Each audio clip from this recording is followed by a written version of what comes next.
Wretch also behind the scenes helping him out, and he's basically trying to destroy or rule all the worlds, and part of that is getting rid of Jonathan Lambshead, whose family has something to do with the protection of these magical doors, although Jonathan doesn't know all the details yet.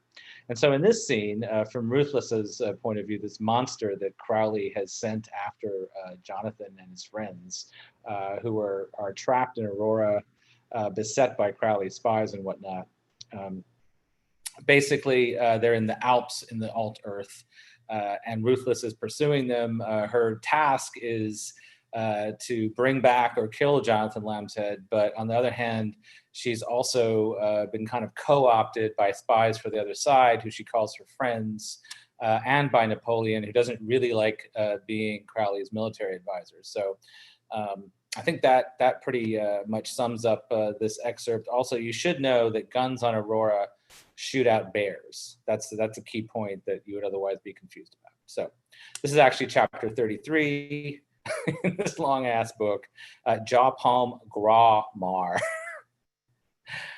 Ruthless had to admit it had been fun the whole time since the smelly, icky wretch had let her loose on the Lambshead trail, even if she hadn't talked to her friends for too long. Their lack sometimes was like a hole in her mind. Wretch had had too many words to share with Ruthless back in the War Elephant. To Ruthless, who relied most often on taste and smell and sight, and only then hearing or touch, words tasted bad, especially the English ones. Songs were fun, but not words in general. She heard them wrong or bad, as if her kind weren't meant to have them. It was why her mimicry of a schoolmarm had faltered at first, even though she emitted pheromones that made people think she was a schoolmarm. Also, Ruthless still had only a hazy vision of what a schoolmarm was or could be.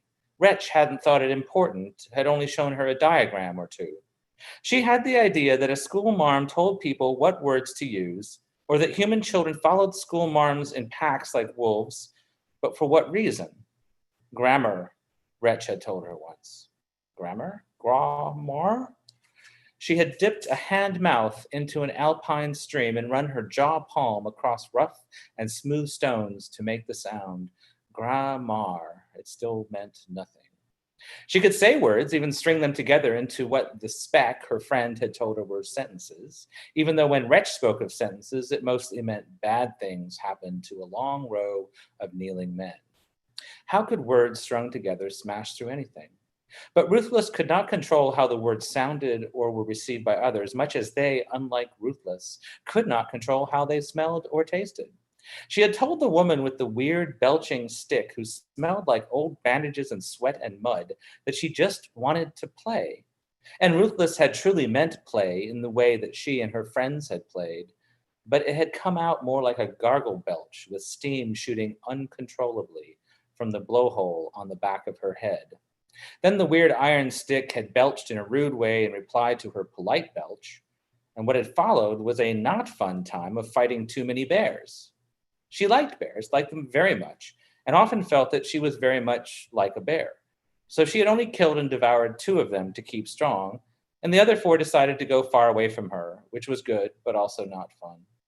The woman with the belch stick had gone too, vanishing into the shadows, while Ruthless dealt with the bears. Other things moved in those shadows, but whatever watched was too distant to taste or smell, or masked their presence, and she could not be sure what they were. They kept fading in and out of focus. Worse, by the time Ruthless had finished her bear snack and stopped seeking the vanished woman, the Jonathan thing that Wretch wanted her to bring back to him had left the campsite, along with his fellow human things. Then, for the longest time, and she giggled to think of it, like a tiny spratling flip-flapping through the viscous mire of her father's stomach pouches to pop out one of the holes in their back. She had pursued her quarry as if her human disguise meant she was a human, or as if she were one of those humans' friends, the dogs whose bark she found both blank and disagreeable. Nothing lived in the bark, much like nothing lived in the words. Even in pursuit, Wretch had said, "Remember you are a schoolmarm," although some of the demo-mages called her an abomination. She wondered if that had something to do with abominable snowman, which she had heard another one say, pointing to some mountains. She did try to remember that she was in disguise, but the word schoolmarm tasted different from abomination, and Ruthless thought abomination tasted prettier. Your name is Ruth, Wretch had said, although he always called her Ruthless.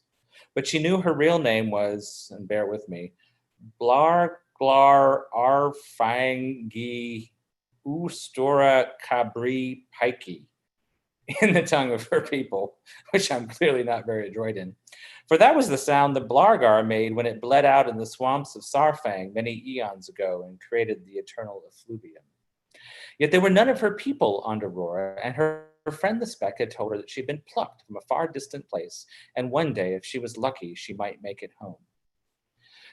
So she thought of herself for now as Ruthless plucked Blargar Gar Fangers just Pikey, the abomination from another place that was also a schoolmarm and was one day destined to return to her roots. That way, it sounded more like a quest, and the Speck had said, if you want a quest, then if bad things happened along the way, it was for a reason, and in the end, everything would be all right. The Speck had also told her Wretch was really her enemy. Do not listen to Wretch, they said. Do not do what he says, they said. For a while, though, Ruthless had felt Wretch must be right, because she felt a compulsion to obey Wretch. That must mean Wretch was right, right? But even Hetty, the big, noisy head, had said, even if he didn't smell much better than Wretch, that she deserved better and that maybe he could help her if she helped him. So Ruthless had helped him. At the agreed upon time, she'd stuck Hetty, otherwise known as Napoleon, in her pouch along with a ham hock from the kitchens, gone to see Wretch in the War Elephant, and then accompanied the two delicious demi-mages, eaten them, taken a slight detour into the forest, dropped off Hetty, and then gone through the door to chase the lamb's head. She had felt bad at first about just leaving Hetty there by the side of the road, but Hetty had said she needn't worry. Friends would be there soon. He would go somewhere far away and rest up, and no one would see or hear from him until he was ready for his revenge. That donkey's ass Crowley won't have a clue.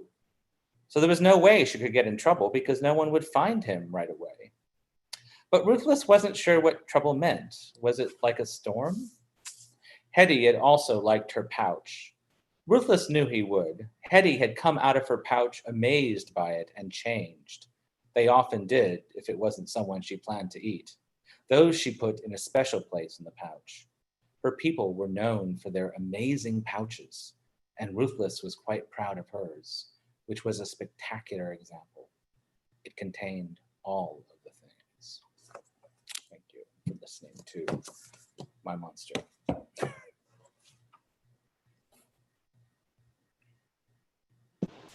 Yes! Yes! Oh my God. That was incredibly indulgent for me because it's my favorite character. And I'm so glad you read Ruthless's real name. And did it crack you up a lot writing this book? Especially Ruthless, because at one point she disguises herself and joins a book club to try to find out some information. She just doesn't really understand what a book club is, and because some of the rituals around book clubs can be a little weird if you really think about them. So I loved it. And she was wondering why everyone else didn't eat the one guy explaining all the details. Right, exactly. That's how she would absorb information. Yeah, it's like, and one of her favorite words is curious because it's forbidden. It tastes good. She tastes everything. I can really relate. Anyway, and it makes me, like, hearing you read this, it makes me want you to just read all 700 pages right now. Hey, everybody, it's okay, right? We'll just have Jeff do that. That's a show. Yeah, awesome. 24 hours. Ellia's okay with, switching things up on the fly like that. Yeah. Okay, you guys. Well, we may not have that today, but maybe another time. But what we do have is the amazing Sargasso.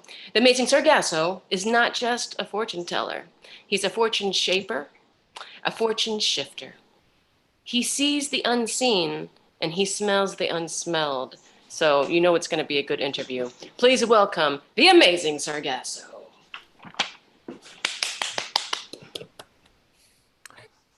Pardon me.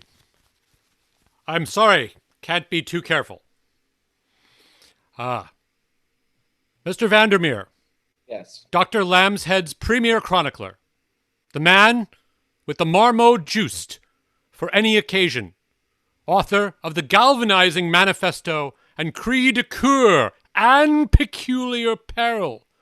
Welcome to the hypoallergenic chamber of Sargasso. Add musical sting here. Sorry, I forgot the intern quit again. Thank you very much. I'm very happy to be here, especially the allergenic part. It's essential. Mr. Vandermeer, in this culturally sensitive moment, you have delivered a brutal corrective to anti-Marmot ideologues. What led to your decision to become this defender of marmots, as some have called you, such as I? Well, it is true that there are a lot of giant talking marmots in A Peculiar Peril. And I was first drawn... Exactly how many? I think there are about 40 that are mentioned, although only 5 by name. And the reason for that was quite simply that my agent told me I had written about bears too often. And that there was some danger of all the stories that I had bears in being thought of as being part of the same universe. Or being annexed by the Department of Interior. I'll switch to marmots as a suitable furry substitute. But they're also, they're very cute. So it was a commercial choice. It was totally a commercial choice. If you want to sell out, giant talking marmots is really how you go about it. Let's move on to the hero of this narrative, the noble paladin of wisdom and philosophy, Aleister Crowley, who must overcome multiple obstacles to possess every young person's dream, the conquest of Paris through black magic. Tell us how Crowley's own career and playfully inspiring writings have affected your own. Well, first of all, Crowley is the antagonist, and are you? Did we read the? I read the same book. Well, I mean, I guess it's possible that you could have some sympathy for him. I mean, all the killing just the things he goes got to me, man. Yeah, yeah, he's not a very nice person, but I thought for some reason that somebody who ruled in a kind of buffoonish way might have some resonance with our current era. And I like the idea of Napoleon's head playing off of him and them being kind of like a comedy duet within this kind of absurdist context. Sideline question. Yes. Who are the other, if you had to have a dinner party with the heads of 5 terrifying dictators from history, who would you include? I don't know. I mean, I've been thinking in terms of Peculiar Peril. So there's William the Conqueror resurrected as an eel. There's Charlemagne resurrected as a giant moth. There's Crowley, who I don't want to give spoilers, but let's just say his situation changes quite rapidly and quite a lot. I don't know. I mean, I feel like a lot of them would be very boring dinner companions, to be absolutely honest. Because most of them would probably just talk about themselves. So Napoleon, Crowley, Charlemagne, and the other ones would be basically my idea of hell on earth for a dinner party, I think. Children and the infirm alike will delight in your most adorable creation, the mecha elephant. Now, I searched through my edition of An Peculiar Peril for an order form for my own mecha elephant, but could not find one. How will one of these be constructed? And are you offering them for sale at this point, or are you waiting for the mass market paperback release? It's a very good question. I think one of the biggest problems is that they run on living animals. So they're all composed of other screaming living animals. And I just feel like there might be some laws about traffic and whatnot in this country that it would mean that it would be legal to stuff, say, I don't know, 500 cats into a machine to make it run down the street. Most agreeably, I have taken great personal pleasure in seeing how An Peculiar Peril treats that purveyor of Gallic humbuggery, Monsieur Jules Verne. His flagrant plagiarism of my nonfiction account, Sargasso's Guide to the Oceanic Wonderland, left me with an unquenchable thirst for his humiliation, thoroughly slaked by this masterwork. I presume you have some similar revenge you needed to take upon him, to place him in the comic role of servant to the great Crowley. Well, I think I thought it would be interesting if he was actually an inventor rather than a writer in this alt Earth. And I had done a lot of research on him and Wells for something called the Steampunk Bible, and it struck me how Verne was fantastical, but he had these vast diagrams of the stuff that he created as if he really thought that it could work. And actually drove H.G. Wells to distraction, because Wells was actually very practical and didn't have the diagrams, but had kind of the science behind him. And so it was the contrast. Or as I might call it, mechanical quackery. As you might well call it. And I'm sorry that he plagiarized from you too. Maybe you will wind up in volume 2. I don't know, but that would please me. And I don't care for being pleased. Now, after taking a modest dose of animal tranquilizers, I became certain that this novel is not merely a story, but an encoded treasure map that guides the crafty reader to a cache of solid pewter figurines of Jonathan Lambshead and the others, buried somewhere in a ravine on your estate. What clues can you offer to those eager to dig up the themes of this novel? Well, first of all, I'm on animal tranquilizers as well, so I'm glad to hear that. But, so important in these times. So important in this era. Yeah, the themes include things like don't have romances while on quests, or you'll lose track of things and put yourself in more danger. Don't trust anything that says I am squishy. You'll have to read the novel for that. Don't trust anything to do with puffins. Puffins are actually much deadlier than you might imagine.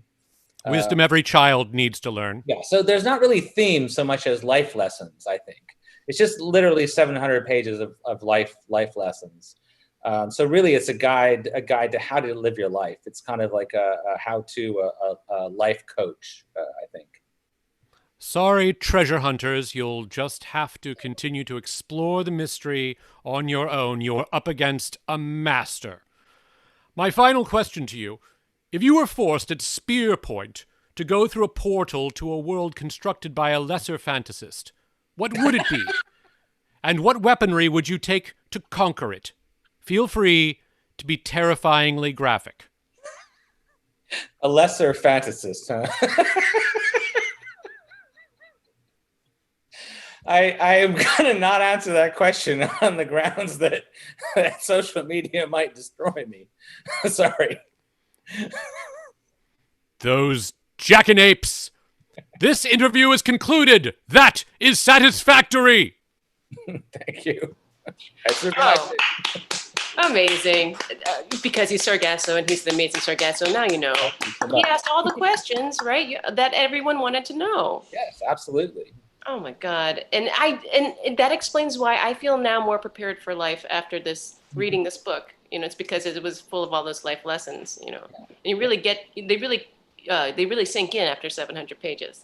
So thank you again. Oh yeah, absolutely. And now I also feel less shame about my animal tranquilizers.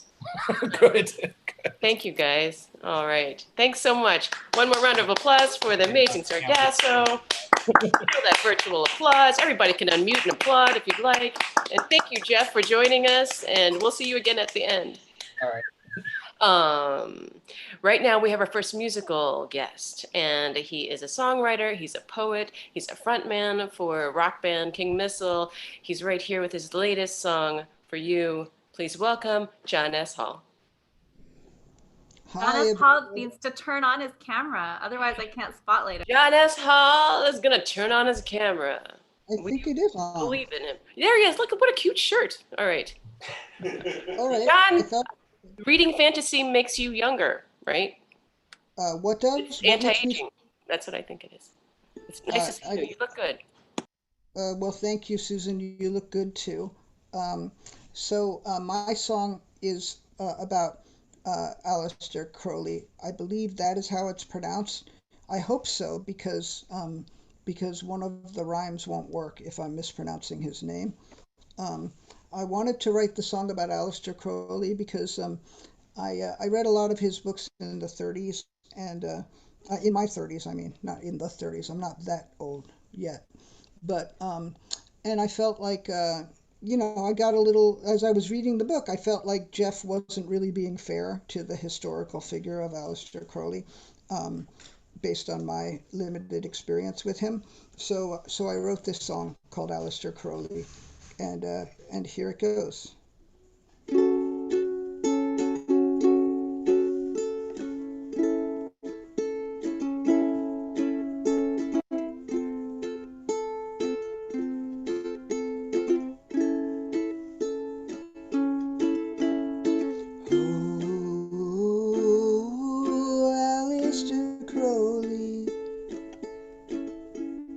Aleister Crowley was a friend of mine, and I hate when you put him down.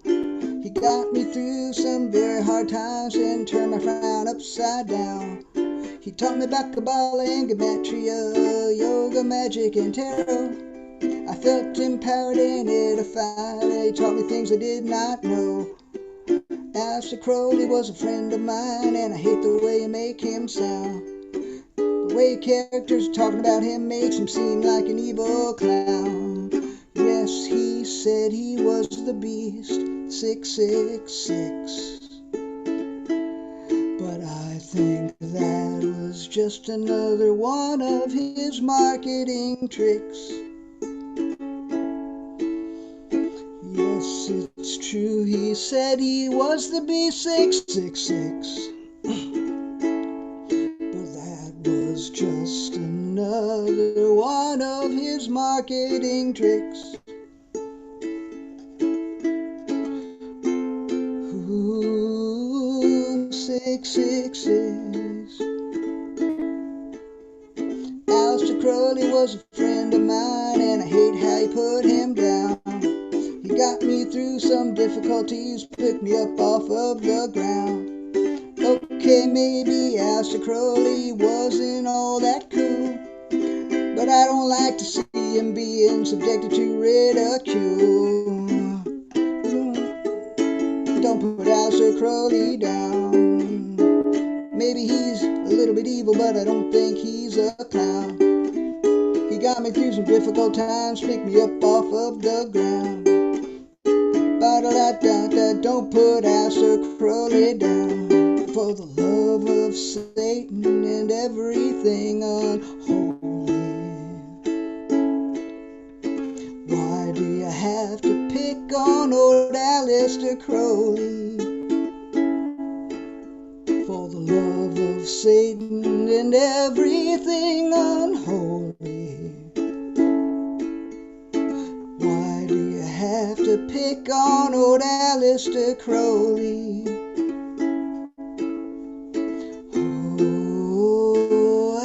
Aleister Crowley.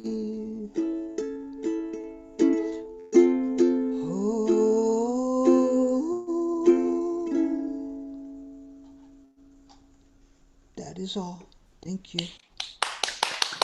Yay! Thank you, John. John S. Hall sticking up for Aleister Crowley. You know, and it's an alt Earth universe, and like Yeah, sometimes but bad things even happen. the real life characters like said some things about him when they thought he was the real one. So, Oh, I see. Okay, so you just thought he got a bad treatment in the book. There were also rabid chipmunks who were punted. I'm just saying, but I know. I appreciate your opinion, and thank you so much for I sharing with enjoyed, us. I enjoyed the book. I just want to say that. I did enjoy the book. I just felt bad for Aleister. Thanks for sticking up for Alistair. Okay. And yeah, I like in Unholy and Crowley. Yeah, that worked. All right. Thank you. Thank you. Okay, please welcome our next songwriter, Teresa Torro. She is a songwriter in Brooklyn. She's also a huge Jeff Vandermeer fan. When I was, we were thinking about this, she was like, what about this book? What about this book? She had like every book in her library, just, bringing them out. And she's also the one who got me addicted to Jeff's Twitter feed, and you get to know about what's happening in his backyard. And there's a lot. It's involved. So please welcome Teresa Torro. Yes, it's a very busy backyard, so yeah, check it out. Drama. Yeah, a lot of drama back there. But anyway, yeah, I started to write one song, and something else happened instead. So yeah, every school needs a song, especially if it's in England. So here you go. School songs are terrible. So, anyway, here is the Poxforth Academy school song. Here upon the rolling Yorkshire hills, we stand tall in God's own county, raise a brutal fist and raise long swords to ancient learned bounty. Custodians, we seek the truth and light the way. Serve and protect, we study hard, we keep the faith. No corner of this world will be unsafe, or any other. We swear our only lives and hearts to Poxforth. Rush to aid, no need to great or small. Keepers of the highest sacred order, we guard the doors, we heed the call. Whether we are near or far from Porthfox, by the bay and homeland soil, our strength is rough-hewn Yorkshire rock, our kingdom for a gargoyle. Custodians, we seek the truth and light the way. Serve and protect, we study hard, we keep the faith. No corner of this world will be unsafe, or any other. Honored keepers of the order, scripts and fists held high, sworn to serve, to do or die, Poxforth now and ever after.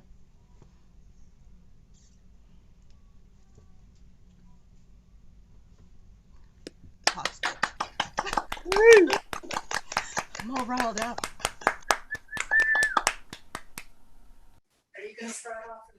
Hello.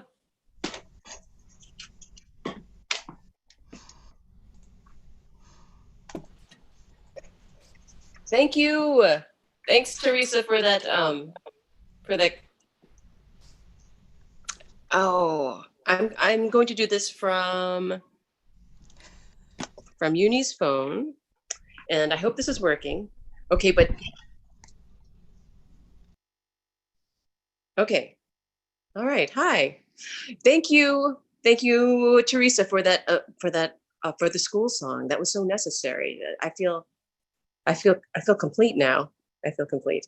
Okay, I wanted to introduce you to our next performer. Our next performer is Uni Lee, who is a chef and an educator and a performance artist. And here she is. I love this word, peculiar.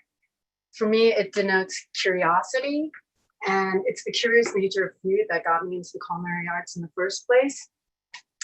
Since I grew up always pitting the standard American diet to the standard Korean diet, I always understood that peculiar is based on where you live, what your perspective is. So, for instance, when we used to do a road trip, my siblings and I would be fighting over the longest tentacles on the dried squid, because we used to carry that instead of potato chips on the way to the beach. So I know it sounds peculiar, but again, it depends on your perspective. So through the power of magic, I'm making some snacks that use some of the ingredients from the book. First, we're going to start with what looks like this inert piece of translucent disc. And we're going to use also a golden sphere. Okay, this isn't golden so much as brass-ish, but I think it'll work if you guys all help me. I'm going to slip this inner disc into this extract of the all-seeing puddle to imbue it with some magic powers. Okay, are you guys ready?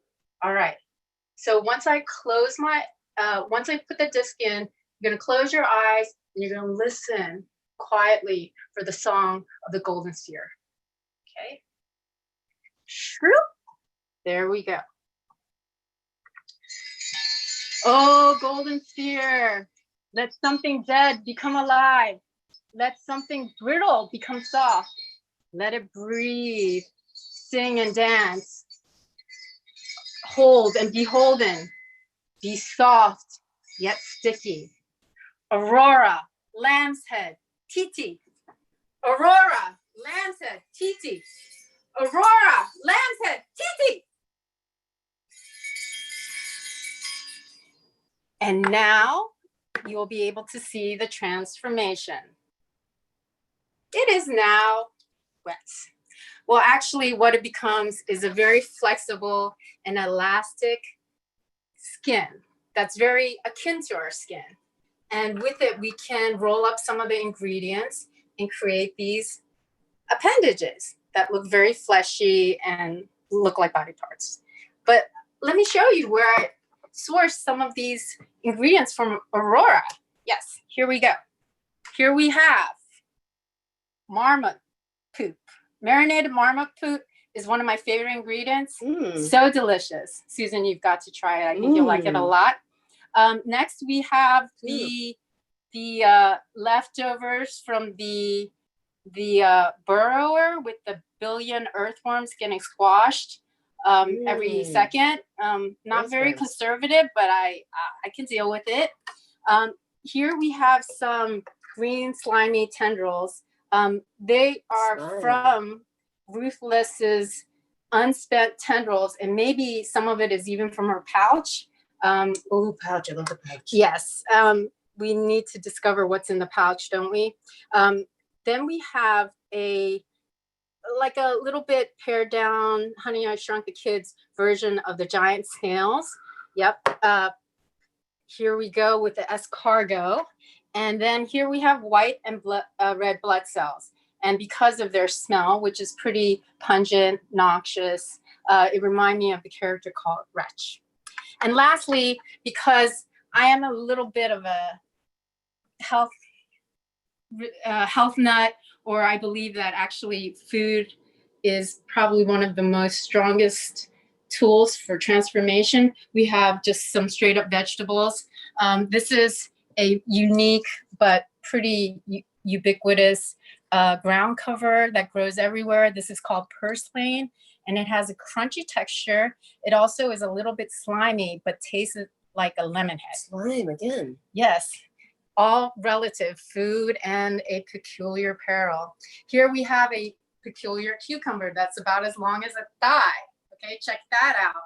And I sliced that up into crunchy little add-ons for the body of our appendages, right? And then lastly, we have some cabbage. So here we are. Gorgeous. The slimy innards of all the disparate ingredients from Aurora and from the book A Peculiar Peril. And if you'd like to know how to source those ingredients, you can go to my Instagram account, 13 Moons Food, to find out where I purchased them, the Whole Foods of Aurora, perhaps. Lastly, I wanted to say that since this book is for young adults, there was something about reading the book that made me feel like a 15-year-old tween. So I start to develop an appetite for destruction. So I want you to come with me into this very special situation where we're just gonna annihilate something. Here we go. Going out to the balcony.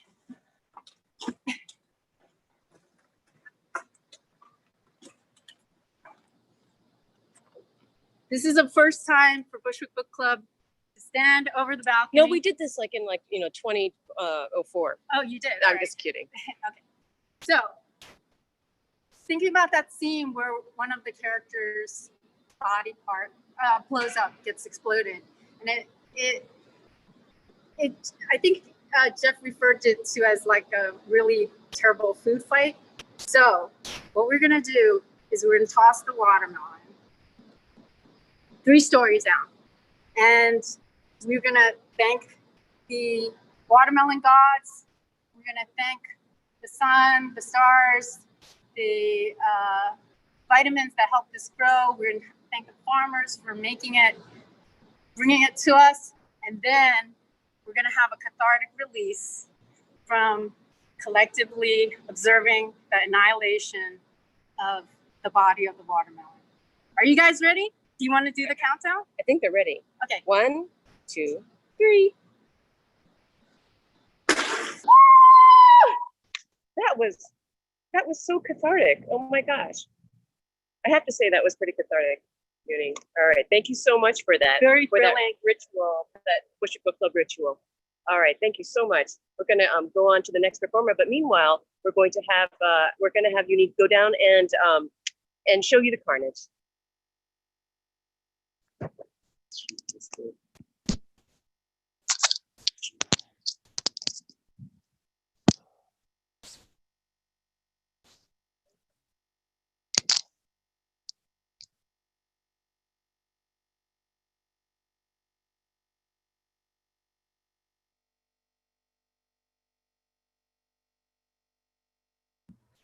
Your stage manager, Ellia, here. We will show you the carnage in just a moment while we wait for Susan to get ready.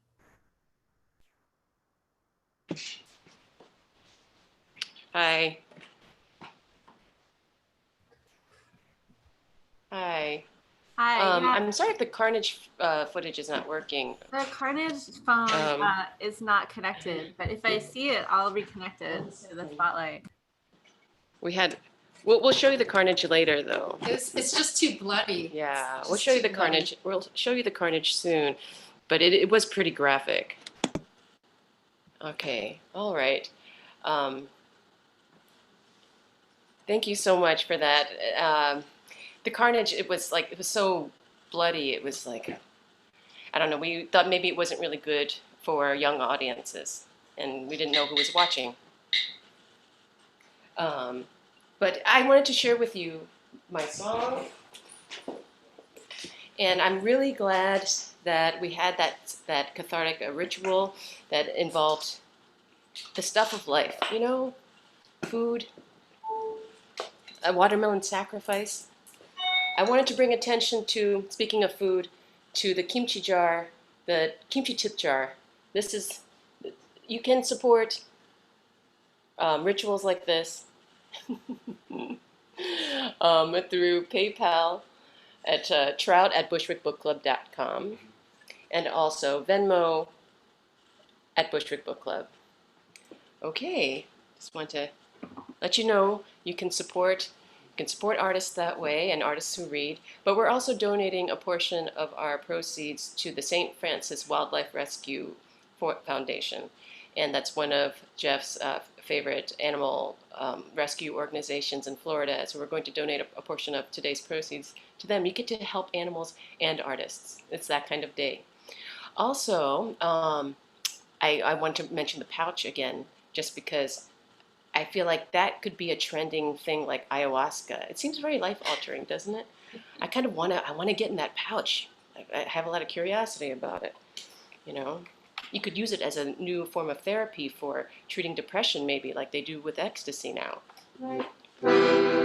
You know, not that anyone would be depressed or anything, or have anxiety or stuff like that. Okay, you guys, this song is not about the pouch. It's not about my favorite character. I had to induce labor for this song because I was like, holy crap, there's like a gazillion more pages to go. I need a freaking song so I can just enjoy the rest of the book because I had too much anxiety. So what I did was, I was like, okay, song, come to me now. And the song was like, okay, we're going to be about the golden sphere. Chapter 20. I am a pretty bauble. I am a pretty, pretty bauble. Pretty because I'm made to be pretty, a bauble because I'm valuable, so valuable. I am not, in fact, a marble. I am indestructible, as you can well see now. See now. The most proud and glorious creation of the builders and John D. now, though he may be dead, is forever alive within me. I want minion muscle, I want, where is my mutated muscle? Mutant wall lizard minion muscle, mutated wall lizard minion muscle. You try going from Marmot to Dolder in an instant, holding your own in a fight. You try having miniature maps of all the universes, hidden in your core, all the doors and some rudimentary knowledge of the builder's intent.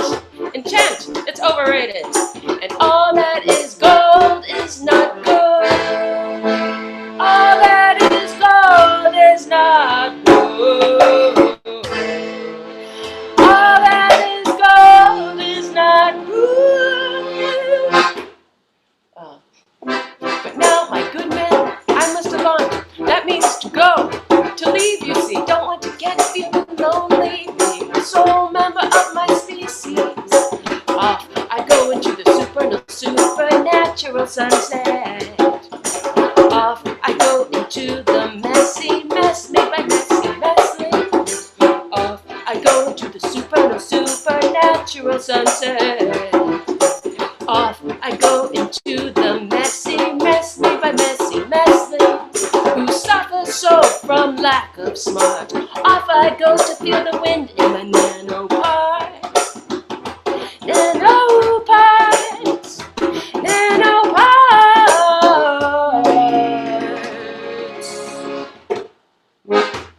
I am a pretty bauble, a pretty bauble, pretty because I'm made to be pretty, a bauble because I'm valuable, so valuable. I'm a pretty bauble, a pretty bauble, pretty because I'm made to be pretty, a bauble because I'm valuable, so valuable. I'm a pretty bauble, because I'm made to be pretty, a bauble because I'm valuable, so valuable.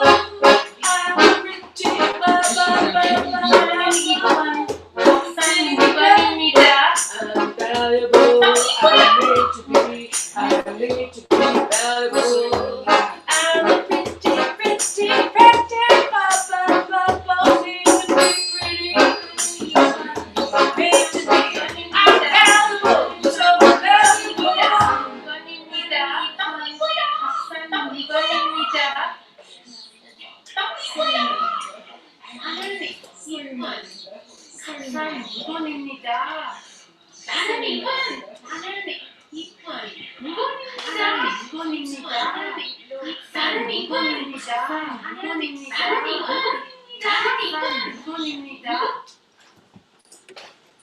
All right, that's it. That's a song. That was I'm a Pretty Bauble in a gazillion, well, several languages. And thank you so much for my friends and other amazing performers who took part in the video. Uni did the voice of the cabbage and the carrot. We had Deb Magachi with German translation, also Jason Boyd with German, and also Grace Solero, who did the amazing Italian version. She's like a Fellini film just on her own. And of course, Teresa Torro with the Spanish translation. So thanks so much for that. I would now like to introduce our next performer, who is Stacy Rock from Los Angeles. I met her in New York. She's a singer-songwriter, and we got to perform together at Bushwick Book Club shows in New York, and then she moved to LA, and now she is heading Bushwick Book Club Los Angeles. Please welcome Stacy Rock. Stacy! Hi. Let me make sure. I'm unmuted. All right. Yeah. Yes, Susan, that was so awesome. I wish guys, I could hear you also better. great. But, Good? Okay. All right.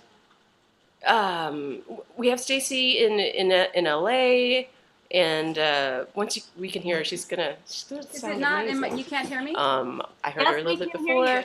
We can hear you. Yes, you're live. She has like a great crew of people that she works with in LA.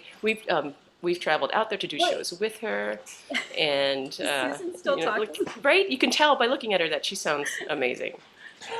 Okay, great. Okay, so you all can hear me? Yes. I work really hard to set this all up right, and I feel like every time I try to do it, I try to get the keyboard in, and then I go to do it, and I'm like, can you hear me? Can anybody hear me? But you can, because I'm seeing a whole bunch of thumbs up. Okay, so this book was amazing, but I only made it to page 300. I planned to finish the rest, but I started a little late. So I will read the rest after the song I have written.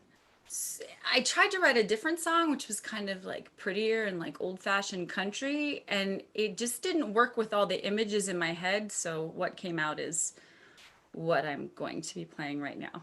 So also, if anybody's watching from LA and you are a songwriter, on August 30th, we will be doing our own streaming LA Bushwick Book Club, and we are reading the book Kindred by Octavia Butler, and we'd love for you to join us. So you can reach out to me at labushwickbookclub@gmail.com. And now, it's Anne Peculiar Peril. It's peculiar.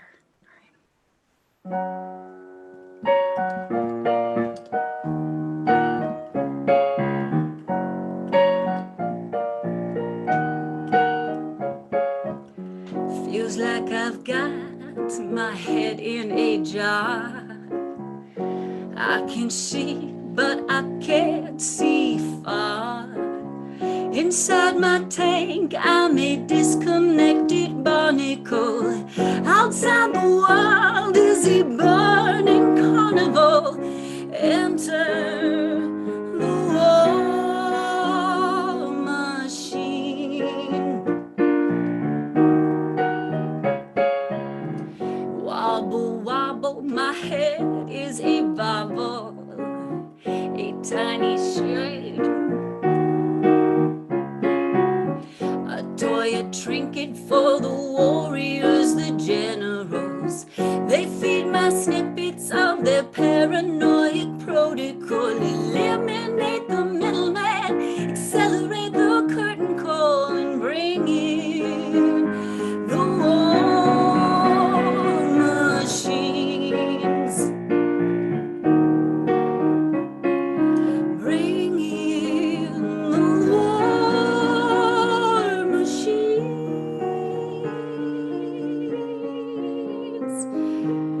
All-seeing protozoan, flutter, blood, babies growing out of the cracks in the trees that we were mowing for the space we need. Uncommon sense is losing to the cults who are infusing all the minds. No evolution can get through this thick pollution. It's time for the war machine.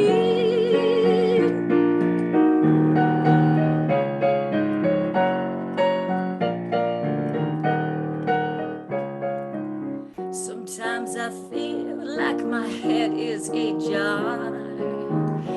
Echo, echo, can you hear me from afar? I'm a firefly, a lizard, my mother's pickled gizzards. I'm trapped inside this glass, the embalmed middle classes, and bring on the war machine. Bring on the war machine. I'll bring on the war machine.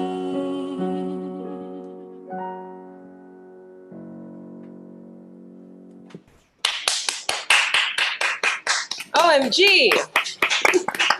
Woo! Oh my God, I felt things. I never planned on that. And it happens. That was incredible. It's so great to hear you. Thank you again, Stacy Rock from Los Angeles. And speaking of incredible, we have our amazing technical director, Ellia Bisker, right here, who happens to be live streaming from Massachusetts. And she also happens to be with her charming disaster partner, their macabre duo, goth macabre duo is Charming Disaster. And we have Jeff Morris here, so we're in for a real treat. Please welcome Ellia Bisker with Jeff Morris. Hey, you guys!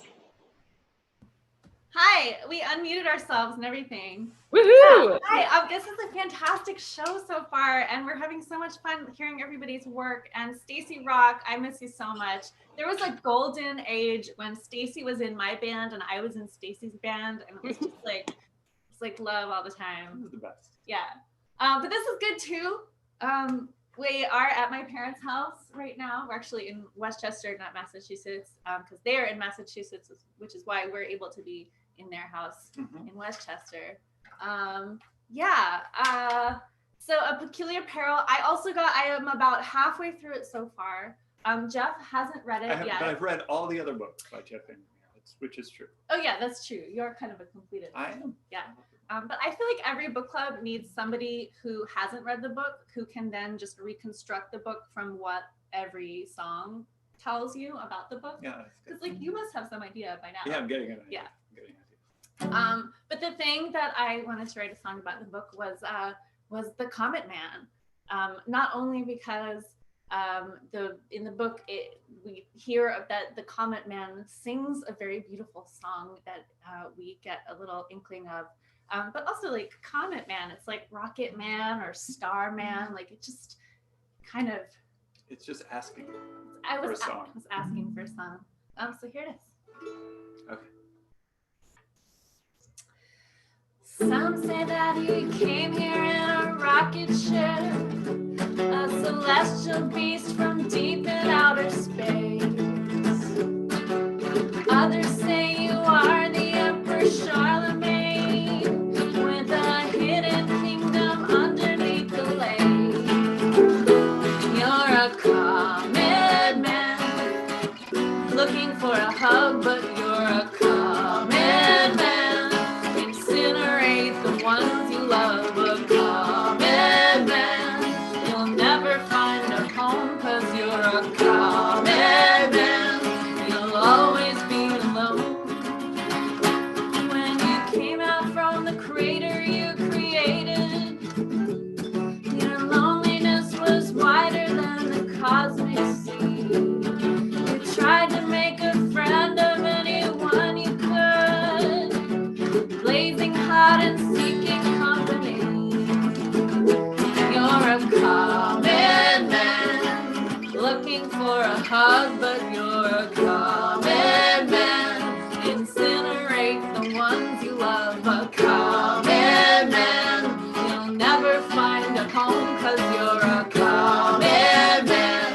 You'll always be alone.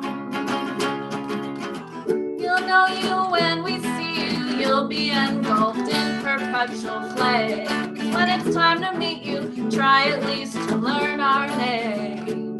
We'll be there to greet you for that final fiery embrace. You're a comet man, looking for a hug, but you're a comet man. Incinerate the ones you love, a comet man. You'll never find a home, 'cause you're a comet man. You'll always be alone. You're on fire, you might be the comet man. If your touch turns everything to ash and flame. If you look up at the stars above and long to be only a celestial beast again.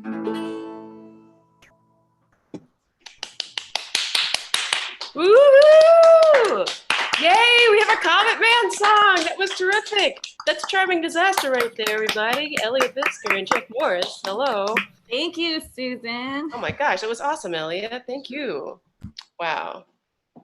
And speaking of awesome, I want to introduce also our next guest. Our next guest is Troy Ogilvie, who is a choreographer, dancer, and also Sean Gannet, who's a filmmaker. And together they've made some of the most interesting pieces for Bushwick Book Club during this quarantine phase and previously as well when we had live shows. And we're so happy that they can be here today.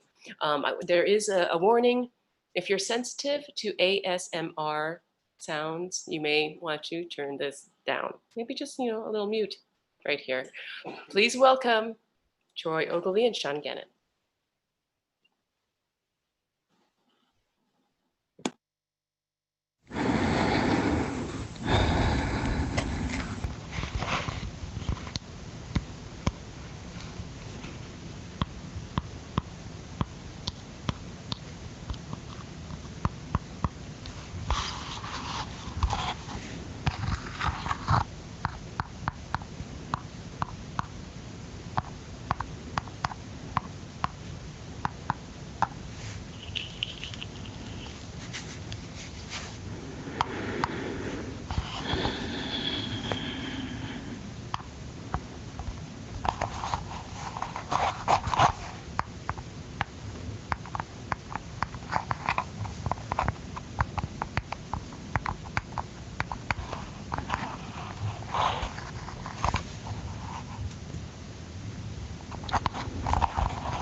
Wow. I wanted to do the thunderous applause thing, but you guys can do the thunderous applause, if you want to. I was just personally really creeped out by the whole thing, so I was just feeling it, so it was hard for me to go but I'm still affected by that, and I might have nightmares. But that's cool, it's like literature-inspired nightmares. Literature-inspired, art-inspired nightmares. Wow, so cool. Thank you so much, Troy and Sean. That was awesome. All right. I don't know what to do as a palate cleanser now after that, but maybe I'll just bring out the kimchi tip jar, which I just do it again because that's a kind of palate cleanser. Here's a tip jar. You can tip us and save artists and animals, and you can consider it like a magical pouch. Just put your donations here. It's a way for you to say, hey, I am pro art and songs about books. It's a way to do it. Okay, you guys, please welcome our next performer. It's Don Rauf. It's Don Rauf from Seattle, who also longtime New York. He participates in Bushwick Book Club Seattle, and a shout out to Jeff Larson who runs that. And he also, and Don's band is Life in a Blender. It's one of the best. It's an epic band. So here's Don with this song about this epic book. Please welcome Don Rauf. Hi, Don. Hello. Hi. Everybody's so fantastic. I know, right? It's a little kind of blowing my mind. I'm like, what's left of it, All right, bye. Have a great time. Stellar talent. It's great. I know. Here again in Leo's old bedroom. Can you see Simon Le Bon in the back? Oh, that's inspiration. That's good. Susan, you stayed here with Debutante Hour way back when. I did, and we helped you move a couch the day after. I remember that. Those were good times. Here we are in lovely Seattle. Well, I was inspired by a lot of the book, but the part about Charlemagne being resurrected really struck me. I thought it was very dramatic, and I start with that part and then build off that and stuff my song with as much as possible. Like the book, I wanted to fill it with as many parts as possible. But I love the scene. It was eerie. It was creepy. I can picture Charlemagne. And kids today, kids don't know who Charlemagne is. King of the Franks. This is good. You're turning them on to King of the Franks. I love it. And you can picture him rising there in my yard almost and being there and me shooing him away with the garden hose. Get rid of him. King of the Franks, go, leave. But I think I've captured him here. And I've used a lot of the words from the book, so it made it easier.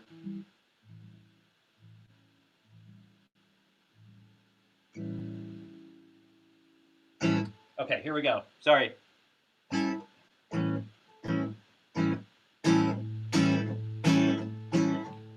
I have lain here resting for a while. I feel the stealth of sleep still clinging to my bones. I feel that many years have passed, and I've been dormant. Blissful Larriere clothes, laid out in my tattered clothes. Yet you'd make me Lord again, Lord again, Lord again, Lord again. The world beyond grows stale, unguarded, does it not? The world beyond is corrupted, full of chaos, full of rats. And verily, I shall bring the world to heel and turn to dust all those who oppose me. And verily, I shall bring to heel and turn to dust those who oppose me. But action is better than knowledge. But in order to do it right, you must know what is right. Action is better than knowledge. But in order to do it right, you must know what is right. Enough. It's too complex for the simple-minded. Enough. This song is made of emerald smoke, unwinded. Enough. A swift decay will still the breeze. Enough. And it will wipe the meadow clean. Enough. are stuck like crystal shards. Enough, enough. The sea's now made of human sweat and tears. Each albatross holds a memory of souls, shimmers of shoals. Fish beneath the surface, almost a reflection of a murmuration of starlings, of starlings, of starlings, of starlings. If you fall too long, you'll never stop. Just grab the hands of the clock, the sighing trees, the whisper of the pines. You are the emperor of your own mind. You are the emperor of your mind. You are the emperor of your mind. You are the emperor of your mind. You are the emperor of your mind.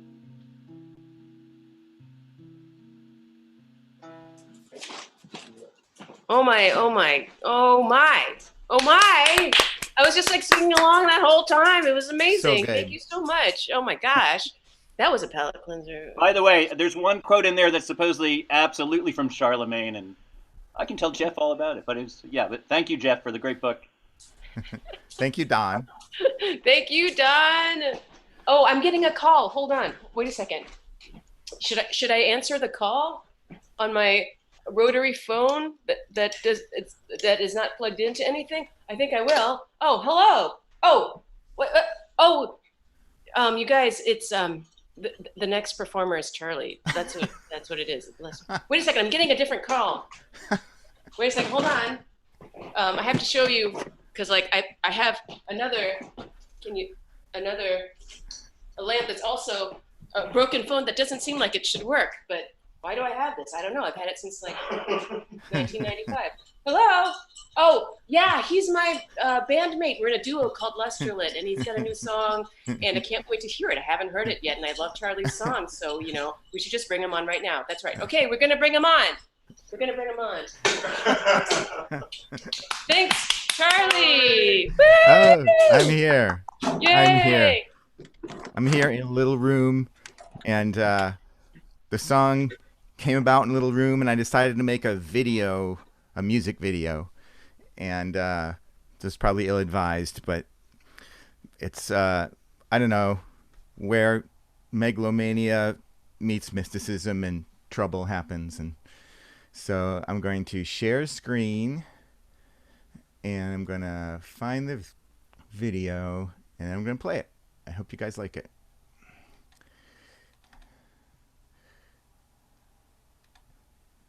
Wait a minute. One thing. Let me just make sure I did that right.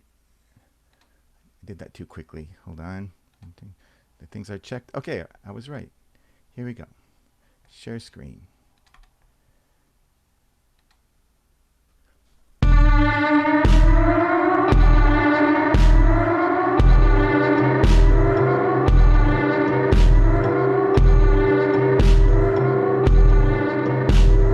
Jellyfish, it fastens tight on the fire witch's throat tonight. Dragon feathers hide the fire. The sound of trumpets rising higher. With tentacles and tusks they grapple, and wretched voices crow and cackle. Familiar rays achieve desire. The sound of trumpets rising higher.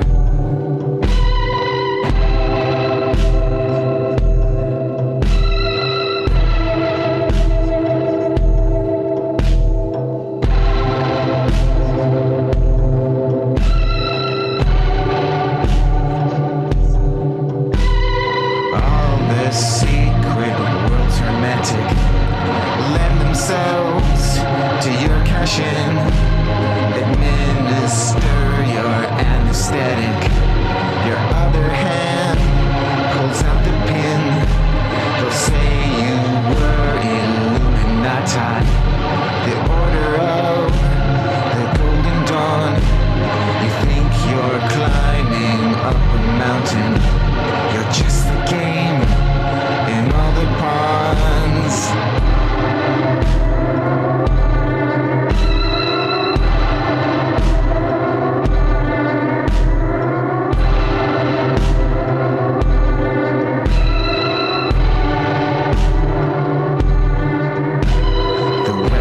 Display they gleam. Exploding weeds wreck all machines. Chaos is a frequent flyer. The stench of filth is rising higher. All that's sacred is debased. All that's known will be erased. Eternally you feed the fire. The stench of battle rising higher. All the secrets esoteric, passed on down from kin to kin, turning into some barbaric kind of thing you have to win.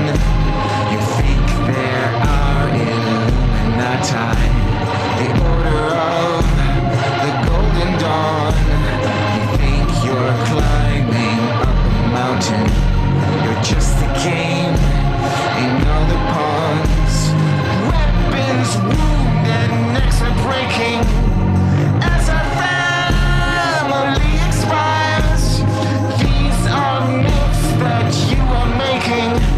The sound of trumpets rising high.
Charlie, that was fantastic. As Marlon said, that was fantastic. That's amazing.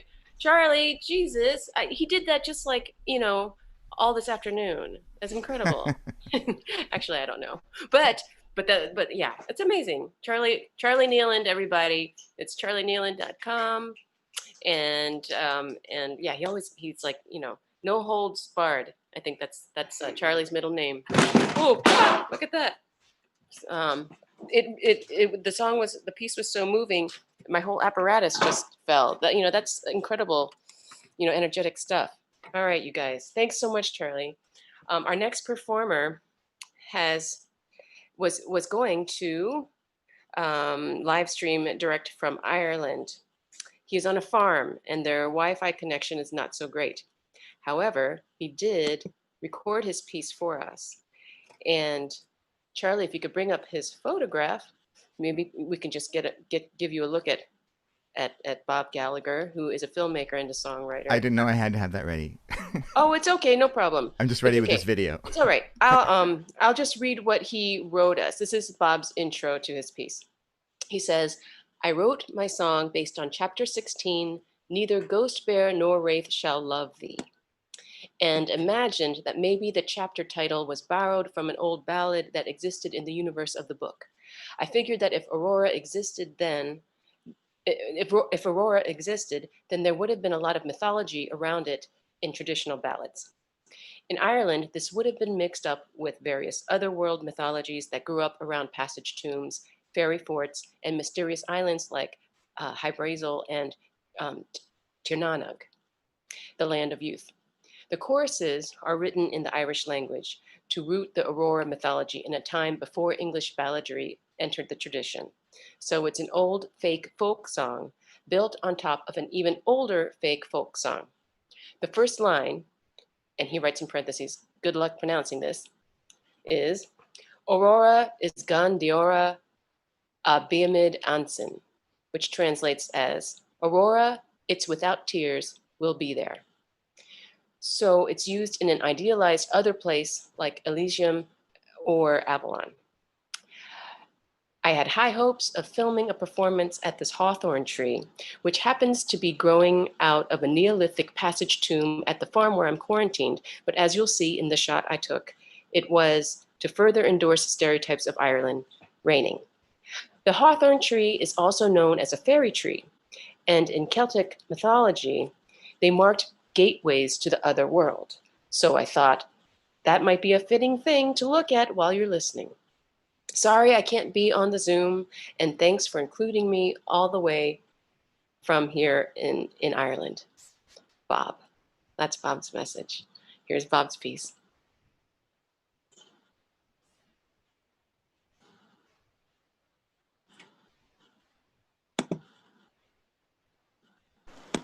No ghost bear, no wraith shall love thee.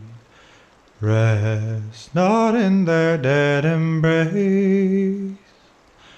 Take instead this silver apple branch, and I'll lead thee far from this place. Aurora Scunjora Bemajan Shin, Aurora Gora Diarid, a storm I'll be bore her chucky his cooin. Maravek she on Shabay dan Elagrin. I shall take thee across the western sea, beyond Borrockland on the wave. And if dread not you should follow me, we shall meet through the mouth of the grave.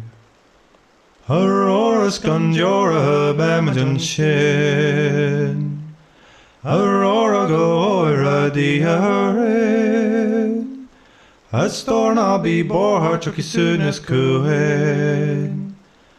Moravek she on Shabay dan Elagrin. Aurora no Chubishachas on shore, near Sishuagin so Samarata.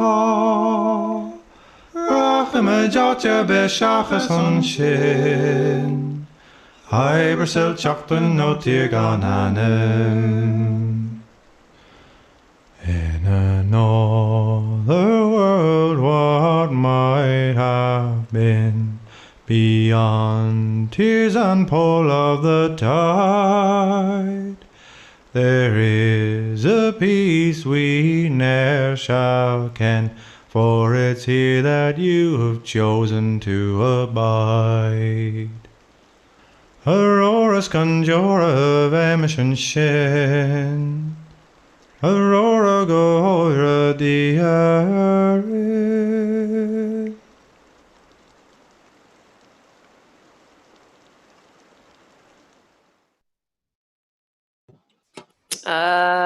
Hello. If that's not going to bring you through a magical fairy portal into an alternate universe, I don't know what will. That's all. That's what I gotta say about that. Wow, that was amazing. Oh, yay. This is Bushwick Book Club, folks. That's what happens, you know, just like all kinds of stuff, amazing stuff. Holy cow. And we have a couple more amazing pieces to watch right now. This next piece is by Stephanie Larriere, and she is an amazing choreographer and performance artist, a wicked tap dancer, and just a terrific artist. And here's Stephanie.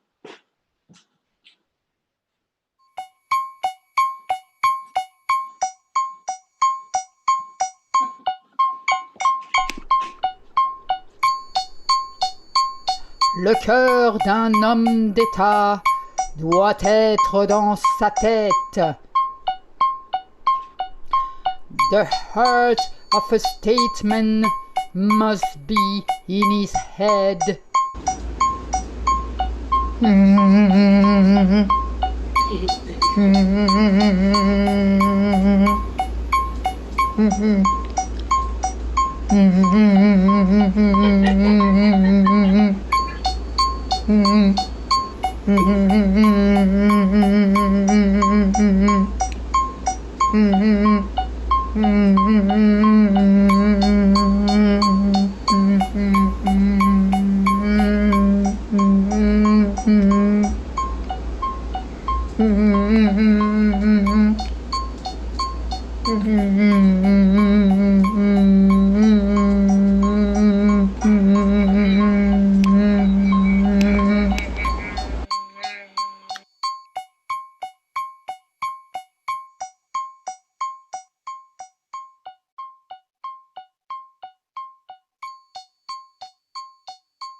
Vas-y Léon, derrière la queue de la pique.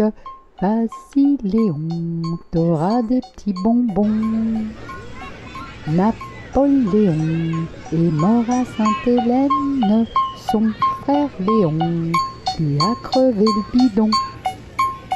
Vas-y Léon, derrière la queue de la pique. Vas-y Léon, t'auras des petits bonbons.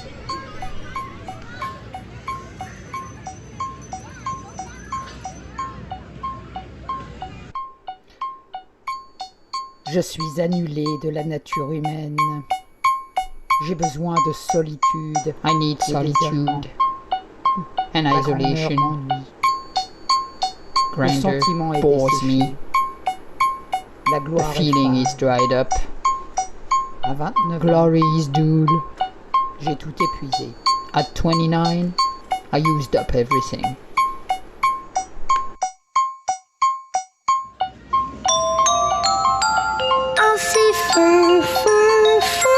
Les petites marionnettes ainsi font, trois petits tours et puis s'en vont.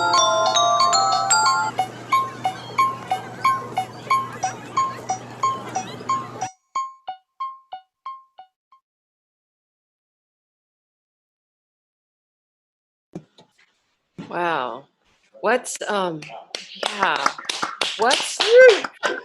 French for amazeballs? I mean, that is amazing. Wow. Yeah, amazeballs. Wow. Thanks, Stephanie. That's Stephanie Larriere, and we're at our final contribution from tattoo artist Tasha Rubino. She's a Brooklyn tattoo artist. She has private clients, and she also works at tattoo shops back when they were open. And, you know, someday we're going to be able to get drunk and stumble into her tattoo shop one of these days and get one of these amazing tattoos for a peculiar peril. But there are ways to contact her. Don't worry. Here's Tasha. Hi, everyone. I'm Tasha. And thanks, Susan, as always, for letting me participate in these wonderful creative gatherings. I'm a tattooer, and so I came up with something like a flash sheet of designs that were inspired by the many wonderful creatures in this book. So I'll share with you what I made. So I'm a tattooer, and I guess this is kind of like a sheet of tattoo designs, but I got pretty strange with it. I'll just zoom in a bit and describe these creatures, which were inspired by the book. This is that character that Susan really liked from chapter 33, Ruthless, with a pouch and I guess these sort of tentacles. Here she has a small deer, a winged deer, which she eats. Let's see. This is a bird children. Here's one. And there's another little bird child. And I know there's a marmot that features in the book. Marmots have short ears and I like longer ears, so I guess this looks more like a rabbit, but we could say it's inspired by the marmot. Here at the top is another sort of marmot-like creature. And this one is not in the book at all, but it's weird, and I think it probably could be.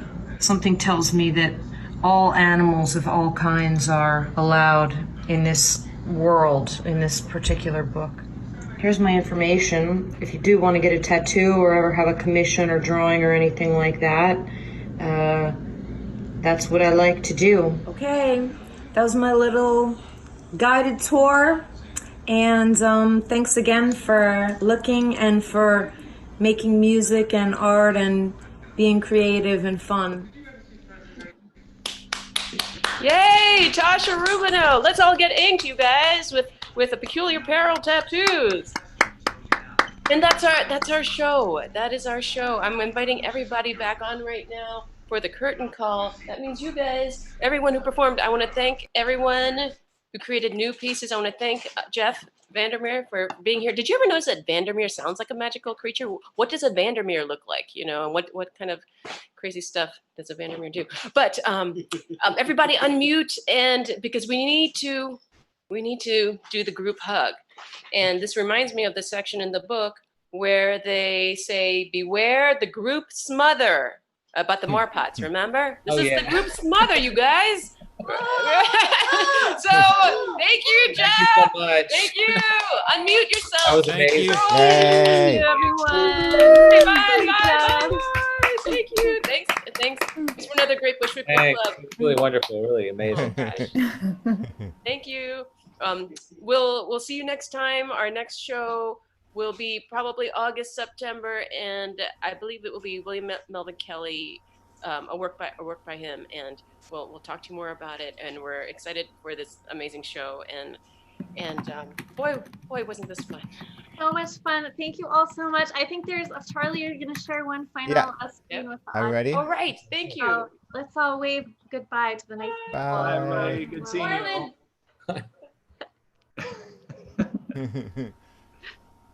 you. That's us. Yay! It's gonna end on your laughter, which is a perfect way to end. Love it.